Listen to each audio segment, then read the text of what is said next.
자, 이번 시간에 여러분들과 가우스 법칙 응용 중에서 다음과 같은 문제를 한번 풀어보죠. 이번에는 부대칭이 있는 경우를 한번 고려를 해볼 거예요. 여러분들하고 저 시간에는 원통대칭성이 있는 경우에 대해서 생각을 해봤잖아요. 그래서 이번에는 부대칭성이 있는 경우에 우리가 가우스 법칙을 이용해서 여기 문제를 한번 해결을 해볼 거예요.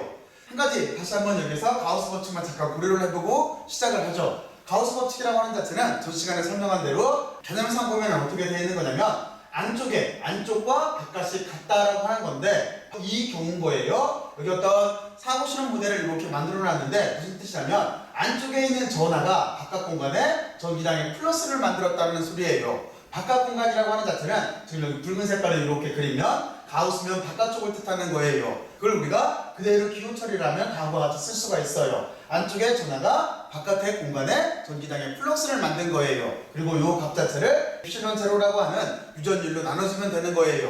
자, 그러면 여러분들이 가우스 법칙이라고 하는 자체를 의미를 잘 이해를 했을 거라고 생각을 하고, 자, 이제 가우스 법칙을 바탕으로 해서 부대칭성이 있는 경우에 대해서 한번 고려를 해볼게요. 부대칭성이 있는 경우에서 조건을 여기 사고 실험 모델을 이것처럼 이렇게 들었어요. 왜냐면 그냥 문제를 단순하게 하기 위해서 총전하를 이렇게 Q로 줄게요. Q로 대전되어 있는 속이 찬 어떤 도체부를 가정을 한번 해볼게요. 그러면 우리는 이렇게 그냥 시각화를 시킬 거예요. 어떻게 제가 시각화를 시킬 거냐면 도체부를 그냥 여기에다가 동그라미로 이렇게 그릴 거예요. 이거를 도체부라고 생각을 해볼게요. 이 문제를 가우스 법칙을 이용해서 적용해서 전기장을 구하려고 한다면 우리는 두 가지 조건으로 나눠서 생각을 해봐야 되겠죠? 뭐에 따라서 두 가지 조건으로 나눠서 생각을 해봐야 될까요? 여기는 가우스 면을 중심으로 해서 두 가지 경우로 나눠서 생각을 해볼 수가 있어요. 왜냐면 가우스 면을 도체구 밖으로도 잡을 수 있지, 이렇게 크게도. 하지만 가우스 면을 도체구 안쪽으로도 잡을 수가 있을 거예요. 이 두 경우로 나눠서 이제 한번 적용을 시켜볼게요.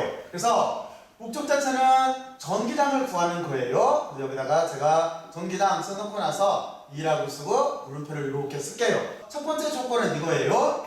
여기 도체구의 반지름을 그냥 대문자 R이라고 할게요. 도체구까지의 반지름을 대문자 R이라고 이렇게 하고, 그리고 우리가 가우스면까지의 거리를 스몰 r로 이렇게 쓸게요. 가우스면을 기준으로 쓸게요. 가우스면 자체가 이렇게 그 전기장보다 클 때라고 이렇게 쓸게요. 자, 그러면 그림으로 시각화를 시키면 어떻게 될까요? 이렇게 되겠지? 얘는 지금 보면은 R이라고 하는 자체가 틀림없이 가우스면은 그냥 이만큼 바깥에 이렇게 존재를 하게 될 거예요. 이게 지금 여기에 있는 가우스면을 이렇게 잡은 거예요. 자, 이런 경우에 전기장은 이제 어떻게 구하면 될까요? 우리는 이렇게 가우스면을 잡았기 때문에 가우스 법칙을 적용을 시키면 돼요. 지금 안쪽에 있는 전하는 뭐라고 써야 될까? 여기 총전하를 Q라고 줬기 때문에 플러스 그냥 Q라고 할게요. Q만큼 총전하가 있다라고 한다면 우리는 총전하를 얘처럼 이렇게 Q라고 쓸 거고, 이게 가우스면 안쪽에 있는 전하인 거잖아요. 얘를 이렇게 유전율로 나눠주면 될 거예요. 이쪽은 플럭스라고 하는 걸 전개를 해야 되겠죠. 그러면 얘는 틀림없이 이렇게 전기장이라고에다가 이렇게 면적 벡터를 인투 프로덕트를 곱한 값으로 이렇게 쓸 수가 있을 거예요.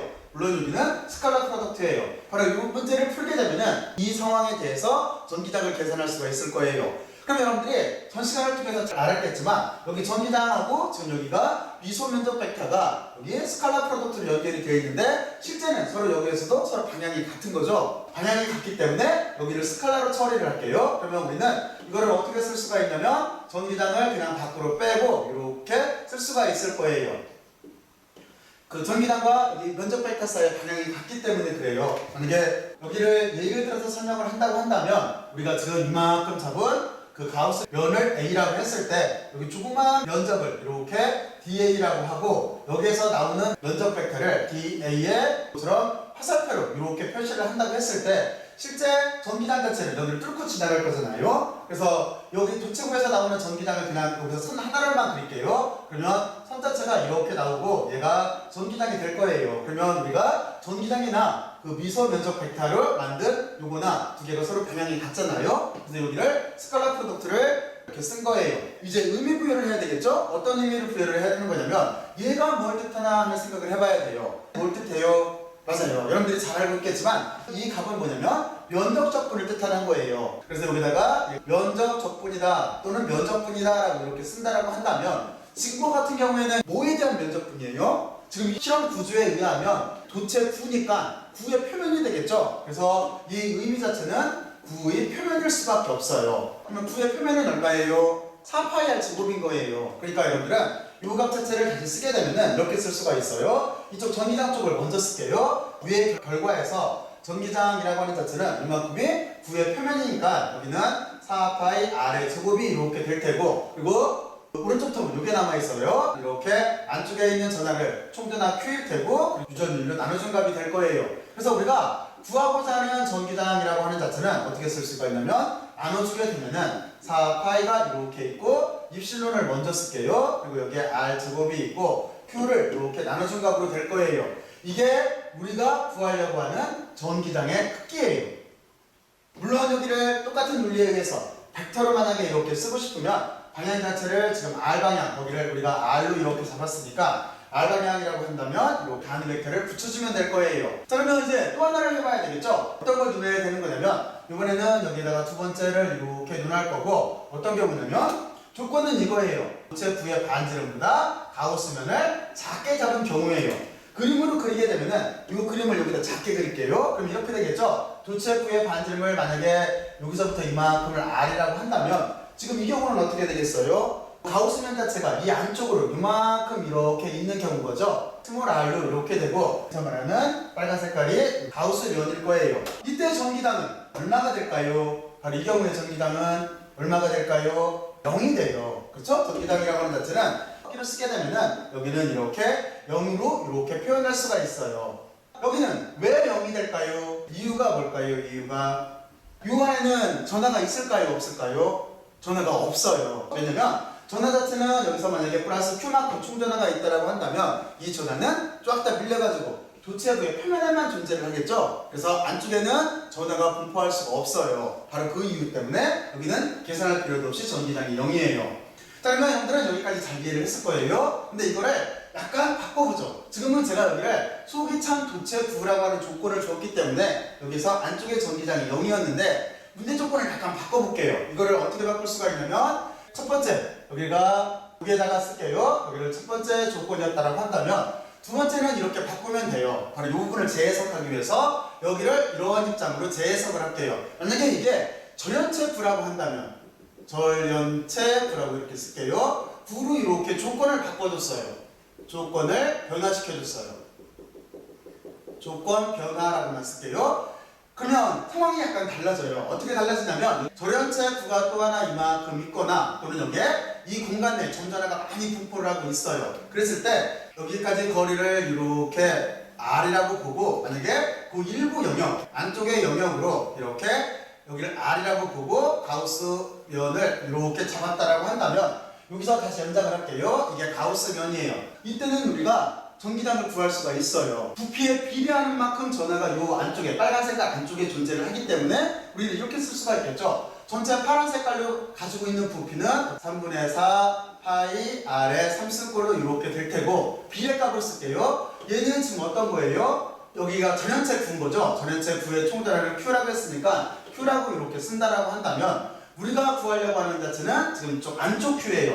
얘는 여기까지는 총전하를 Q라고 했기 때문에 Q인 거고 이 안쪽은 우리가 이렇게 구하려고 하는 안쪽 전하를 Q인으로 쓸게요. 그러면 이렇게 되겠죠. 이쪽에 우리가 구하려고 하는 Q인이라고 하는 자체는 비례값으로 얼마를 가지고 있냐면 이건 똑같겠죠. 얘는 3분의 4 파이 여기가 대문자 R이네요. 여기 반지름이 R이니까 대문자 R만큼 이렇게 있을 테고 이쪽이 가우스면까지 소문자 R의 3승만큼 이렇게 있을 거예요. 안쪽에 있는 전하라고 하는 우리의 관심거리는 Q에 있는 R의 3승이 이렇게 될 테고 스몰 R의 3승이 있을 테고 총전하만큼 이렇게 비율로 존재를 하게 될 거예요. 무슨 얘기냐면 지금 우리는 가우스 법칙을 사용을 할 때 안쪽에 있는 전하를 구한 거예요. 그러면 식자체는 이걸 구했기 때문에 이 값이 중요해요. 이렇게 구한다는 거. 이걸 구했기 때문에 가우스 법칙에다 적용을 시키게 되면은 이런 식으로 논리를 전개를 할 수가 있겠죠. 가우스 법칙에서 조금 아까 여기에서 구했듯이 플럭스라고 하는 자체는 여기 있는 것처럼 전기장에다가 4파이 r 제곱을 이렇게 곱해주면 돼요. 가우스 면까지의 표면적을 이렇게 곱해주면 되는 거예요.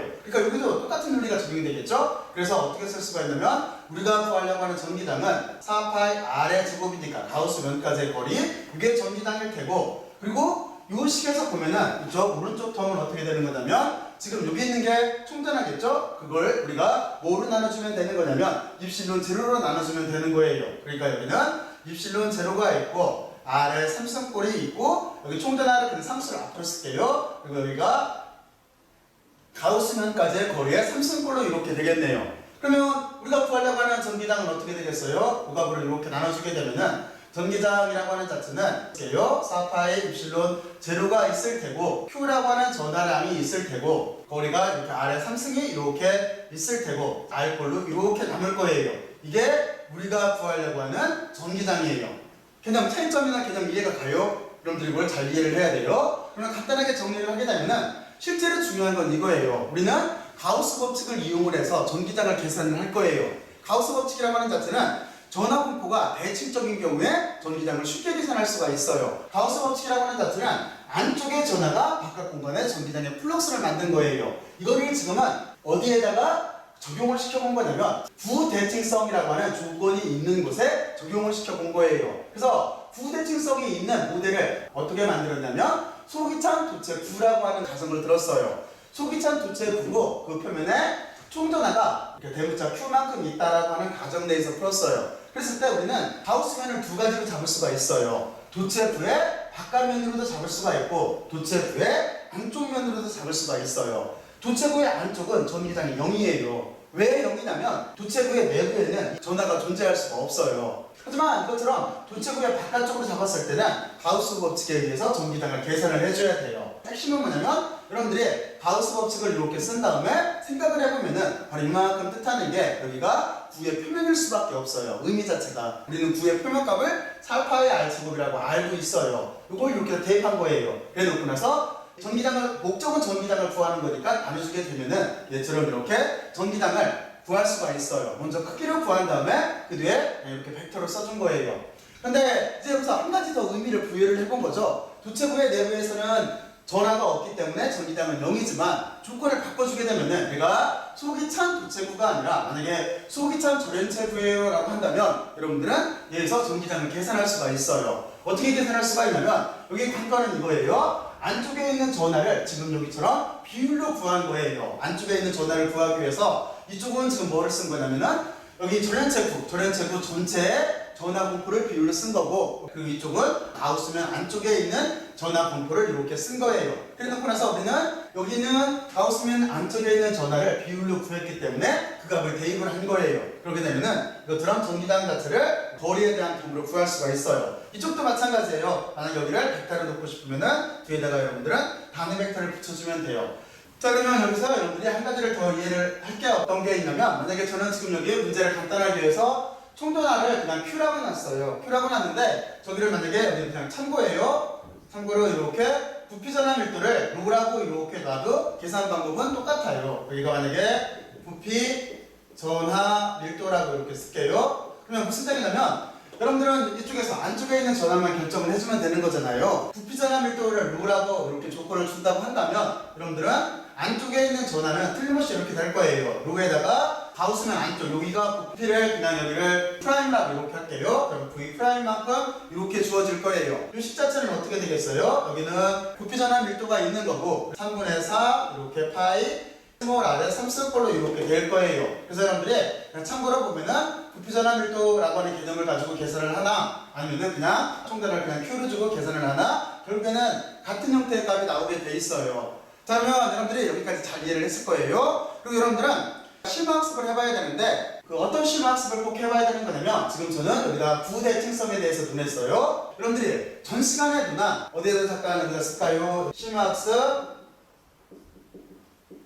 여러분들 이렇게 원통 대칭성이 있는 경우 여기 도선일 경우 여기 가우스면 자체를 이렇게 원통으로 잡을 수밖에 없잖아요. 그리고 전기장을 한번 계산을 해봐야 돼요. 여기는 심화학습이에요. 자 그러면 이렇게 하고 오늘 마무리를 할게요. 수고들 많이 했어요. 열심히 들어서 고맙고 수고들 했어요.